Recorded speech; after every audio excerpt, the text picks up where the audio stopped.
بسم اللہ الرحمن الرحیم۔ السلام علیکم۔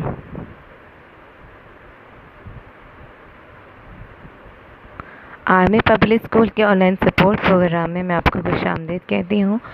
14ویں ہفتے میں مضمون اردو ادب میں ہمارا آج کا سبق ہے سب سے بڑی دولت۔ جماعت ہے ہماری ششم۔ یہ ہماری ٹیکسٹ بک سریر خامہ کے صفحہ نمبر 46 تک 51 پر موجود ہے۔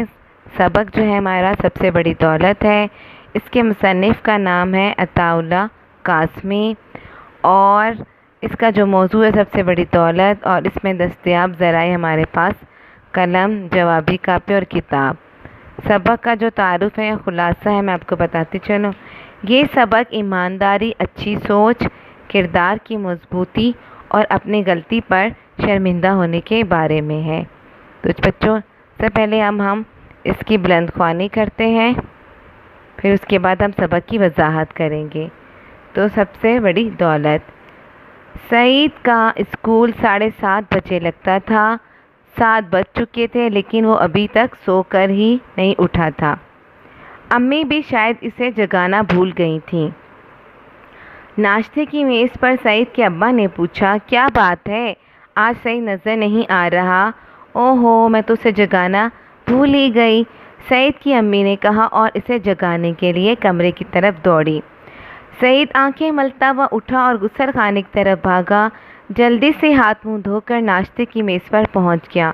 چونکہ دیر ہو چکی تھی اس لیے جھٹ پٹ ناشتہ کیا، کپڑے تبدیل کیے، بستہ بغل میں دبایا اور امی ابا کو سلام کر کے اسکول کو ہو لیا۔ اسکول لگنے میں صرف 10 منٹ باقی رہ گئے تھے، اس لیے وہ تیز تیز قدم اٹھانے لگا۔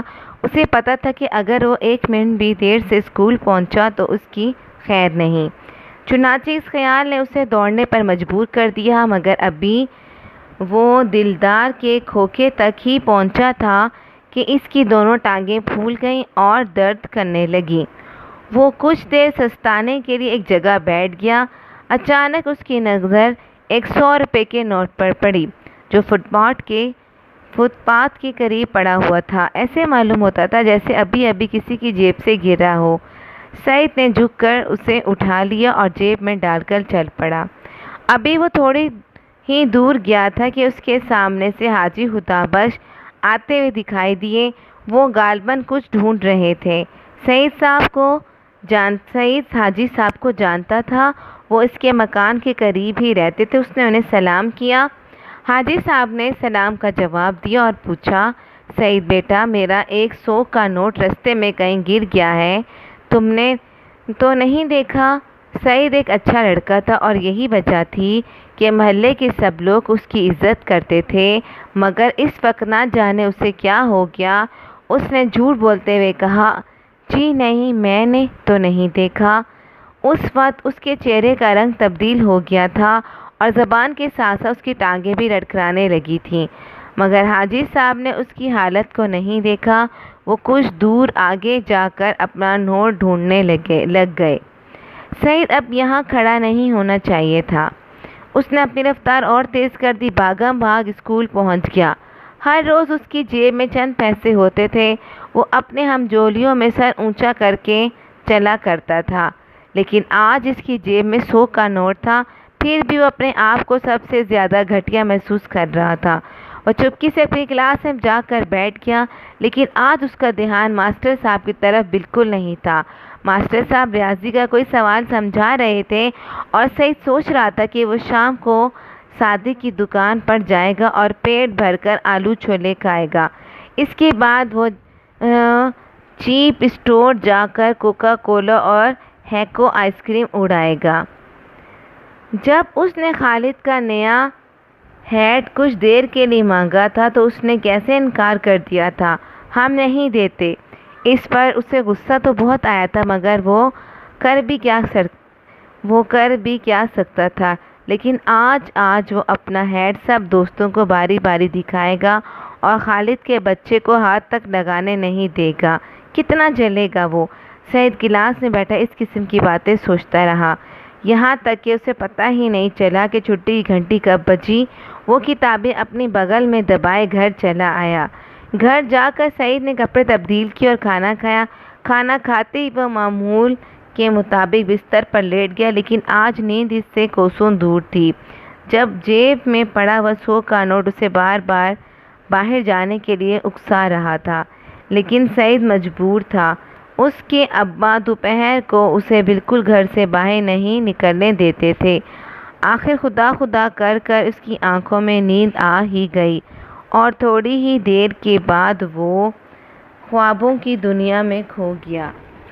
یکایک اس نے دیکھا کہ 100 کا نوٹ اس کی جیب سے نکل کر سامنے والی میز پر جا گرا ہے۔ سعید نے اسے پکڑنے کے لیے ہاتھ بڑھایا، لیکن وہ اڑ کر اور پرے چلا گیا۔ سعید حیرت سے اسے دیکھنے لگا، پھر اس کی نظریں جمی کی جمی رہ گئیں۔ قائد اعظم کی تصویر جو نوٹ کے کونے پر چھپی ہوئی تھی اسے حرکت کرتی ہوئی دکھائی دی، اور پھر تھوڑی دیر بعد قائد اعظم اس کے سامنے کھڑے تھے۔ ان کی آنکھوں میں آنسو تھے، ایسے معلوم ہوتا تھا جیسے وہ بہت زیادہ مغموم ہوں۔ سعید کام کر رہ گیا، اسے اپنا جرم یاد آ گیا۔ وہ سمجھ گیا قائد اعظم کی آنکھوں میں آنسو کیوں ہیں۔ شرم سے وہ ان کے قدموں میں گر پڑا، مگر انہوں نے بازوؤں سے پکڑ کر اسے اٹھا لیا اور اپنے سینے سے لگا لیا۔ پھر اس کے سر پر ہاتھ پھیرتے ہوئے بولے، میرے بچے، میں جانتا ہوں تم ایک اچھے لڑکے ہو۔ تم نے زندگی پہلی بار شیطان کے کہنے پر یہ حرکت کی ہے، اس لیے میں تم سے زیادہ ناراض نہیں ہوں۔ میرے بچے، تم پاکستان کی امانت ہو۔ تم نے بڑے ہو کر حکومت کی باغ ڈور سنبھال لی ہے۔ تم نے پاکستان کو ترقی کی منزلوں تک پہنچانا ہے اور دنیا کو بتانا ہے کہ پاکستانی بچے دنیا کے بہترین بچے ہیں۔ یہ کہتے کہتے قائد اعظم کی آواز بھرا گئی اور ان کی آنکھیں ایک بار پھر آنسوؤں سے تر ہو گئیں۔ انہوں نے اپنی آواز درست کی اور بات جاری رکھتے ہوئے کہا، بیٹا، یہ سب کچھ اسی طرح ہو سکتا ہے کہ تم بچپن ہی سے اچھے اصولوں پر عمل کرو، تاکہ جب تم بڑے ہو تو پاکستان تم پر اور تم اپنے پیارے پاکستان پر فخر کر سکو۔ سعید اپنے پیارے قائد اعظم کی باتیں سن رہا تھا اور دل میں ایک نیا ولولہ محسوس کر رہا تھا۔ وہ بار بار اپنے آپ کو کوستا تھا کہ اس نے ایسی بری حرکت کیوں کی۔ اتنے میں اسے یوں محسوس ہوا کہ جیسے اسے کوئی جھنجھوڑ رہا ہو۔ اس نے آنکھیں کھولیں تو دیکھا امی سرہانے پر کھڑی کہہ رہی تھیں، کیا آج سارا دن سونے کا ارادہ ہے؟ اٹھ کر اسکول کا کام کرو۔ سعید ایک دم اچھل کر کھڑا ہو گیا۔ 100 کا نوٹ اس وقت بھی اس کی جیب میں تھا۔ وہ دوڑتا ہوا گھر سے باہر نکل گیا۔ حاجی خدا بخش مسجد سے نماز پڑھ کر گھر کی طرف جا رہے تھے۔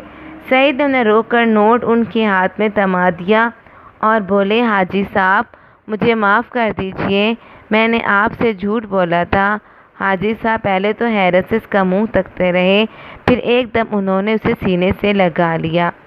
100 کا نوٹ واپس دے کر سعید کو یوں محسوس ہوا جیسے اسے دنیا کی سب سے بڑی دولت مل گئی ہے۔